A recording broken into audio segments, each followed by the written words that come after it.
शरणागति कब सिद्ध होती है? आपके चाहने से नहीं होती।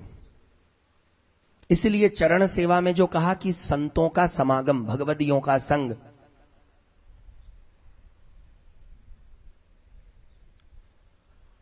कवि नाम के योगेश्वर कह रहे हैं, भयम द्वितीयाभिनिवेशत स्याद् ईशादपेतस्य विपर्ययो स्मृति तन्मायया तो बुध आभजेत्तम भक्त्यैक येषम गुरुदेवतात्मा।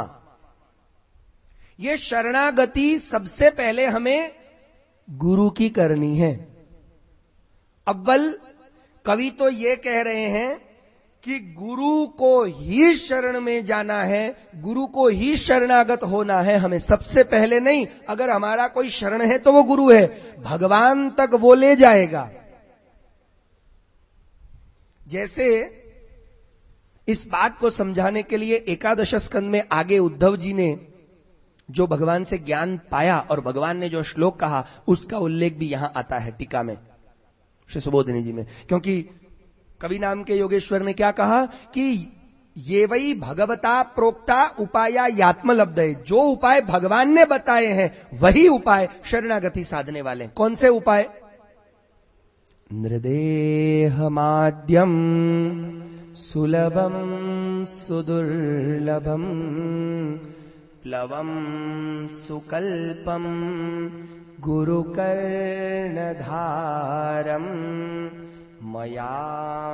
मयानुकूलेन नभस्वतेरितं पुमान् भवाब्धिं न तरेत् स आत्मः। नृदेहमाद्यम सुलभम सुदुर्लभम। ये मनुष्य शरीर क्या है? प्लवम। प्लवम माने नौका, प्लवम माने नौका। प्लव, विप्लव कहते हैं ना, विप्लव मतलब चारों ओर सब अंधाधुंधी मच जाना। ऐसे समंदर में जब अंधाधुंधी मचती है तो उस अंधाधुंधी वाले समंदर से बचाने वाला जो साधन उसे प्लव कहते हैं। प्लव माने नौका, विप्लव से जो बचा है वो प्लव। तो यहां नृदेह माध्यम सुलभम सुदुर्लभम, ये सुलभ भी है और सुदुर्लभ भी है। दो बातें बताई। ये नौका, भाई सीधी सी बात है, आप समंदर में, समंदर के किनारे बीच पे कहीं, चलिए आप बंबई आए और बंबई के जुहू बीच पर आप बढ़िया से लेटे हुए हैं, बीच का आनंद ले रहे, अचानक समंदर में आंधी तूफान आई। अब उस वक्त आपको बोट मिलना, बोट माने नाव, नौका मिलना सुलभ भी है सुदुर्लभ भी है कि नहीं? अरे पड़ी हो या आप पर और कब मिलेगी? सुलभ कब होगी? सुलभम सुदुर्लभम। तो सुलभ कब होगी? नौका मिलना सुलभ कब होगा?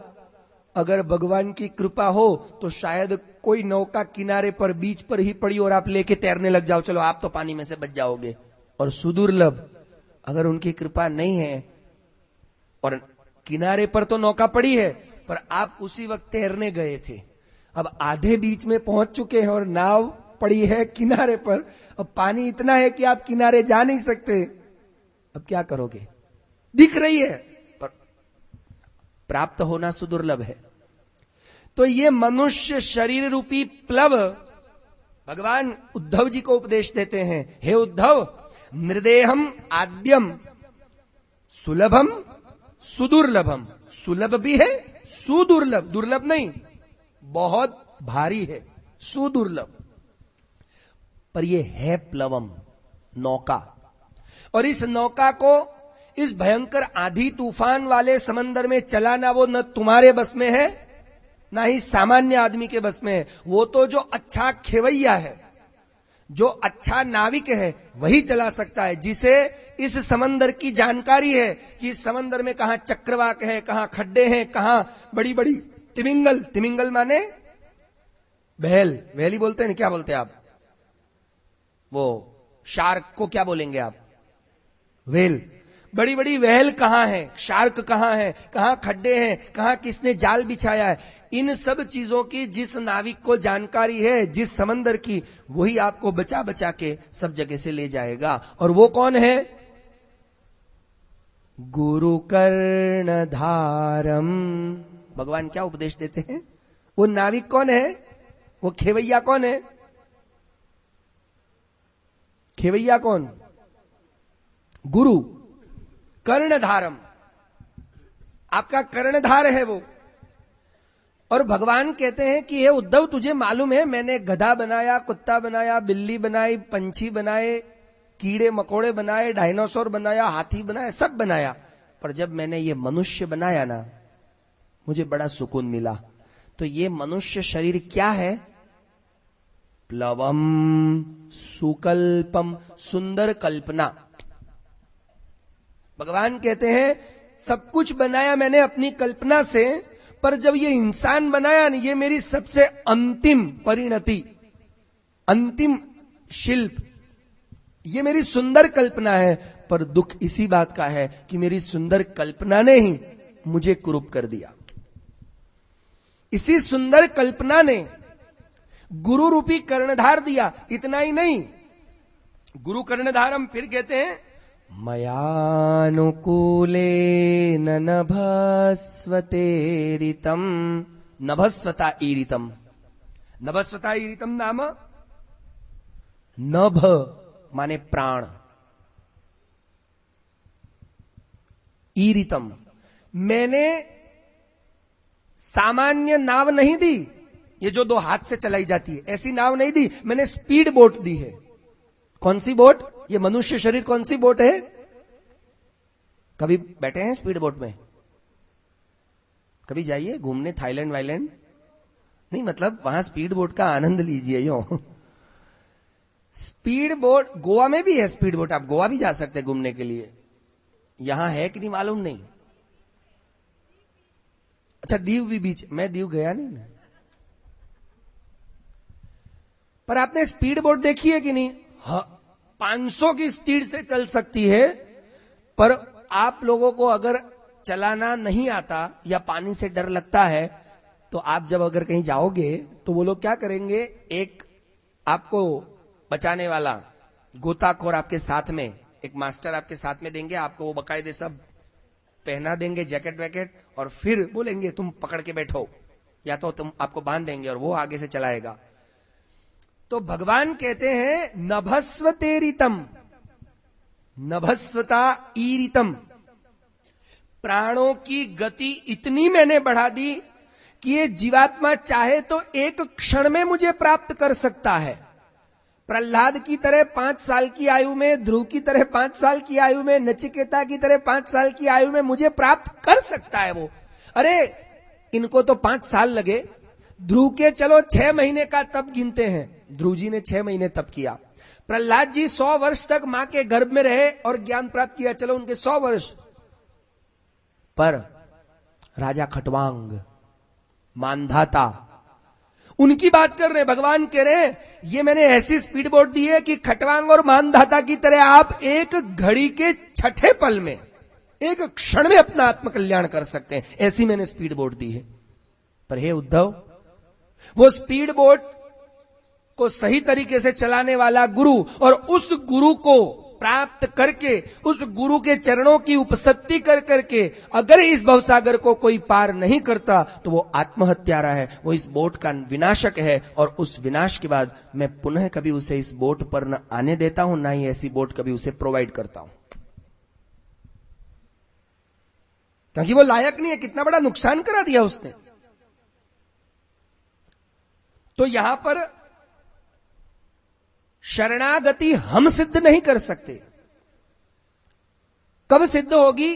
तो श्री आचार्य चरण समझाते हैं, मदीयानाम ममच यथेष्टम विनियोगम प्रभु करोतु इति बुद्धि ही आत्मसमर्पणे कारणम। आपकी ऐसी बुद्धि बन जाए। कैसी बुद्धि? ये समर्पण करने में सहायता। जैसे 4:30 से 5 बजा दिए इन लोगों ने, एक जनरेटर चलाने में। अब एक्चुअली हुआ क्या था मालूम है? एक स्विच ऑन करना भूल गए सबके सब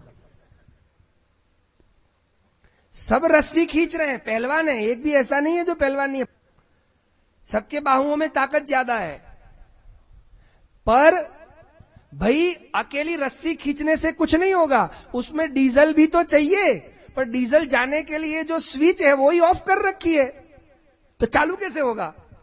और जैसे ही किसी बुद्धिशाली आदमी ने, किसी समझदार ने स्विच ऑन कर दी, जैसे ही डीजल आया फट से गर्र चालू हो गया। ऐसे भगवान यहां कह रहे हैं वो बात आपको यहां लागू हो रही है, मुझे उससे कोई सरोकार नहीं है, ये तो यहां आपको समझाने के लिए दृष्टांत दे रहा हूं। शायद ठाकुर जी ने दृष्टांत के लिए ऐसी लीला करी होगी।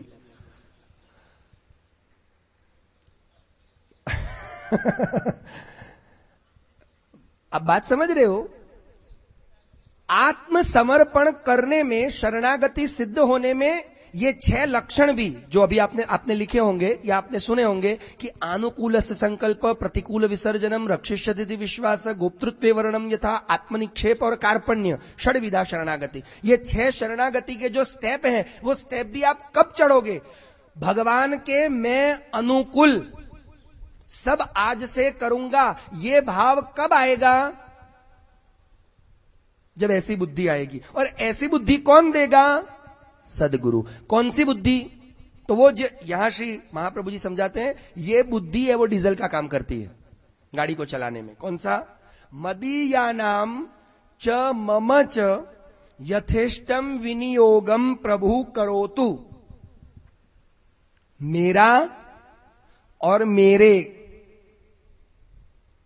मम च मदीयानाम, मदीय मतलब जो मेरे हैं, मेरा भाई, मेरी पत्नी, मेरा पति, मेरा बालक, मेरे मां, मेरे बाप, मेरे मित्र, मदीय जितने भी हैं, मदीयानाम मेरों का, और ममच और मेरा भी, भगवान यथेष्टम विनियोगम करोतु, जो उपयोग भगवान करना चाहे करें। आप समझ रहे हो? इति बुद्धि, ऐसी बुद्धि पहले तो पैदा होनी चाहिए। आज से मेरा और मेरों का भगवान जो उपयोग करना चाहे, उसका प्रमाण आपको 252 वैष्णव की वार्ता में मिलेगा। सॉरी, 84 वैष्णव की वार्ता में। एक क्षत्राणी बाई, अम्मा क्षत्राणी, उसके कितने बेटे थे? 2 बेटे थे। अम्मा क्षत्राणी के 2 बेटे थे। जो महावन में रहती थी उसके 2 बेटे थे, और ठाकुर जी के साथ रोज अनवसर में क्या करते थे दोनों बेटे? कैसे खेलते थे? वो ऐसे मिट्टी घिसते, फिर एक दूसरे पर मिट्टी उड़ाते, फिर कभी वो घोड़ा बनते, ठाकुर जी उन पर विराजते, ऐसे खेलते थे। एक बेटा मर गया, अम्मा को जरा भी दुख नहीं हुआ। एक बेटा मर गया, उसकी समय आ गया, हो गया मृत्यु का, तो मर गया, अम्मा को जरा भी दुख नहीं हुआ। दूसरा बेटा मरा, अम्मा को बहुत दुख हुआ, रोने लग गई। सेवा में उसका मन नहीं लगता था, सेवा करे पर अनवसर में और रोना आता था। मतलब जैसे ही सेवा से बाहर आती, बाहर के कमरे में बैठ के, बारामदे में बैठ के रोती ही रहती और कुछ नहीं करती। श्री गोसाई जी पधारे, बोले क्या बात है? श्री गोसाई जी का उपदेश वहां पर बड़ा सुंदर है। श्री गोसाई जी कहते हैं, अरे क्यों अपने बेटों के लिए रोती है? तेरा बेटा बन के बैठा तो है ये नंद नंदन तेरा बेटा ही तो है। बोले अरे इसी बेटे की चिंता है इसलिए रो रही हूं। श्री गोसाई जी को भी आश्चर्य हुआ, इस बेटे की चिंता है? बोले प्रभु आप कभी अनवसर में पधारे हैं मेरे यहां? जो सुख मैंने लिया है, अरे मैंने तो क्या सुख लिया दर्शन का, पर जो मेरे बेटों ने प्रभु को सुख दिया है, मेरे पास तो रुपया नहीं है, पैसा नहीं, कुछ था नहीं उसके पास, छोटी झोपड़ी में रहती थी। ठाकुर जी को क्या खिलौने खिलाऊं? तो मेरे दोनों बेटे मेरे प्रभु के खिलौने थे। ठाकुर जी अनवसर में खेलते, अरे मैं भोग भी अरोगाती तो थाली छोड़ छोड़ के मेरे बेटों के साथ खेलने चले जाते। और ठाकुर जी के दोनों ही खिलौने मेरे पास चले गए। अब मैं ठाकुर जी को कौन से खिलौनों से खिलाऊं, ये चिंता है। क्योंकि मेरा एक ही प्रण था, क्या? मदीयानाम मम च भगवान यथेष्टम विनियोगम करोतु। मेरा और मेरे बच्चों का भगवान को जो उपयोग करना हो। अरे वो खेल रहे थे, उन्होंने कहा कि ये मेरे खिलौने हैं, तो मुझे कोई दुख नहीं था, पर प्रभु के खिलौने चले गए। आप समझ रहे हो? मतलब मेरा और मेरे बच्चों का जो उपयोग, भगवान को खिलौना बनाना है, हम खिलौना बनने को भगवान के तैयार हैं। आप देखो गोविंद स्वामी को, ठाकुर जी ने कहा चले घोड़ा बन, तो घोड़ा बन गए। घोड़ा बने इतना ही नहीं, लघुशंका और कर दी मंदिर में वो भी मंदिर में, चौक में, कमल चौक में लघुशंका कर दी। अब मुखिया जी स्नान करके आए, अपरस में पांव लगा, बोले छी छी ये सब भ्रष्ट हो गया है, तो उसको गंगा जल से शुद्ध करना पड़ेगा।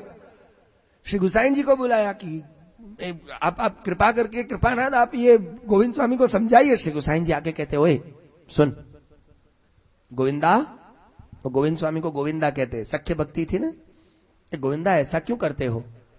बोले प्रभु मैं क्या करता हूं, मैं तो कुछ नहीं करता, करते तो वो हैं। बोले मतलब? अरे हम तो शरणागत जीव हैं, शरणागत जीव का क्या भाव होना चाहिए?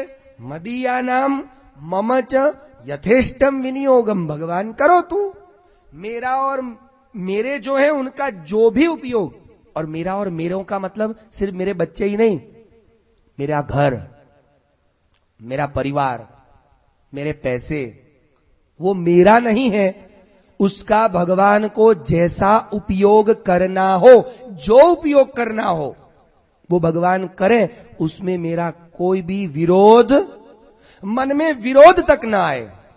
ये समर्पण के अंदर डीजल का काम करता है, तब जाकर के अनुकूलता का संकल्प होगा। अब अनुकूलता का संकल्प और है, तो गोविंद स्वामी कहते हैं कि प्रभु मैं क्या करता हूं, करते तो वो हैं। बोले क्या करते हैं? बोले वो कहते हैं घोड़ा बन, तो मैं घोड़ा बन जाता हूं। तो बोले घोड़ा बनते हो तो ठीक है, पर लघुशंका तो बाहर करा करो। बोले महाराज मुझे आज तक बताओ कभी कोई घोड़ा खड़े खड़े बाहर जाके लघुशंका करता है क्या?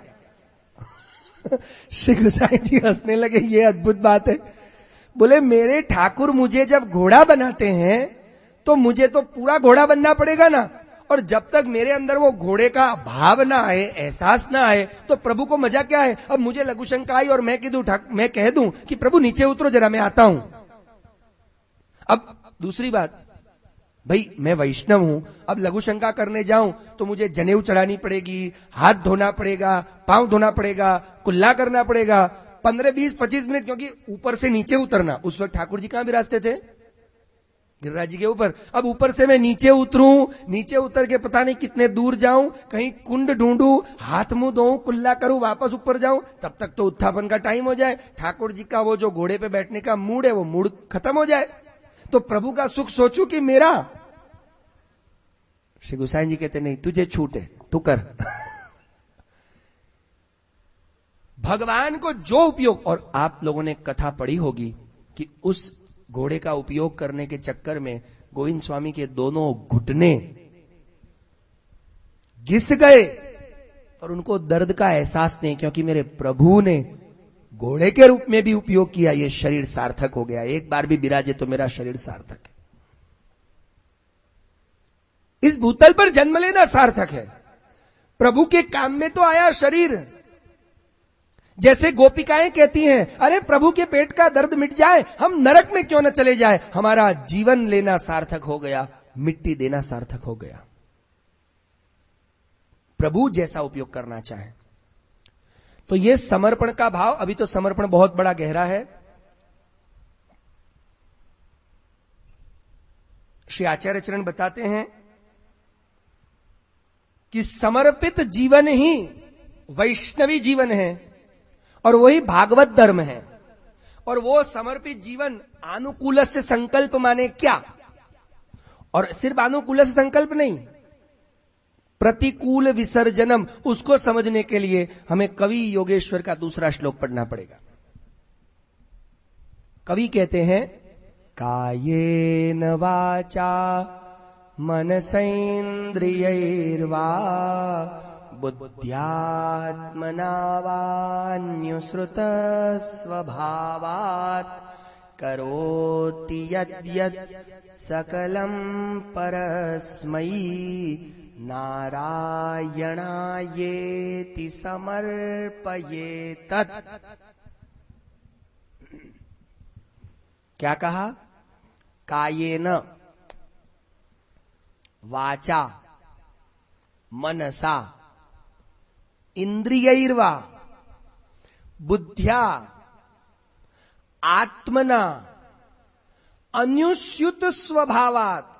अनुस्युत स्वभाव मतलब इस जन्म की जो आदतें हैं उन आदतों के द्वारा, और इस जन्म की ही आदत नहीं, अनुस्युत पिछले कई जन्मों से जो पड़ी हुई जीवात्मा की आदतें हैं, उन आदतों के द्वारा हमारे जीवन में होने वाली कुछ हरकतें, कुछ घटनाएं, अनुस्युत स्वभावात। करोति यद्यत करोति। हे भगवान, ये योगेश्वर कह रहे हैं विदेहराज को कि तुम यद्यद करोति, करोमी नहीं कहा, करोमी मतलब मैं करता हूं, पर करोति मतलब तुम जो जो करते हो। कायेन, कायेन मतलब शरीर से। शरीर से आप क्या क्या करते हो? बोलो, शरीर से क्या क्या करते हो? सबसे पहला तो खाते हो, फिर नहाते हो, फिर सोते हो। ये शरीर से हो रहा है काम। कभी आपने अंदर से आत्मा को निकाल के धोया नहीं, शरीर को धोया। मन को निकाल के धोया नहीं है, खोपड़ी धोई। शरीर से नहाते हो, शरीर से खाते हो, सोते हो, ये सब शरीर करता है। आत्मा सोती नहीं है, आत्मा सदैव जागृत होती है। कुछ ही लोगों की आत्मा सो जाती है, मतलब जानते हैं कि मैंने ये पाप किया है, न स्वीकारने को तैयार है, ना ही उस पाप को धोने को तैयार है। ये आत्मा मर गई है। तो शास्त्र ये कहती है कि आत्मा कभी वैसे सोती नहीं है। कायेन, शरीर से जो भी करते हो, वाचा, वाणी से जो भी करते हो।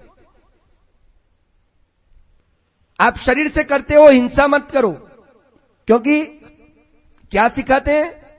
शरीर से जो भी करो, वाचा, वाणी से जो भी करो, मनसा, मन से। मन से क्या काम करते हैं हम? वाणी से क्या काम करते हैं? बोलने का। तो ऐसा बोलो कि जो प्रभु के लिए हो। क्योंकि क्या कहा? कायेन वाचा मनसा इंद्रियैर्वा बुद्ध्या आत्मनावा अनुस्युत स्वभावात करोति यद्यत् सकलम परस्मै।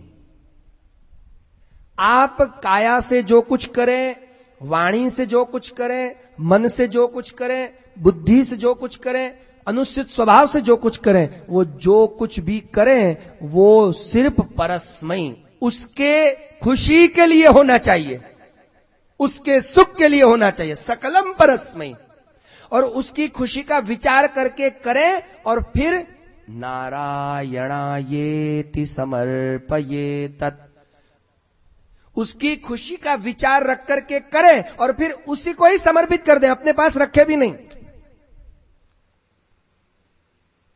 विचार उसके लिए हो, मतलब आप वाणी से कुछ भी बोले उसकी खुशी के लिए। अब आप किसी को गाली दोगे, उसकी खुशी है तो सोच करके गाली दो। कितनी सुंदर समर्पण की बात बताई है। सकलम परस्मै, जो कुछ भी करें। अब क्या करना, कैसे करना, और वो गुरु कैसे कराएंगे? मुझे लगता है समय इनकार कर रहा है। आज हमने कवि योगेश्वर के द्वारा समझाए गए और विदेहराज के पूछे प्रश्नों के द्वारा हमने आज 5 श्लोक देखे। आगे का हरि नाम के योगेश्वर का और कवि योगेश्वर के और श्लोकों का वर्णन अब हम कल देखेंगे।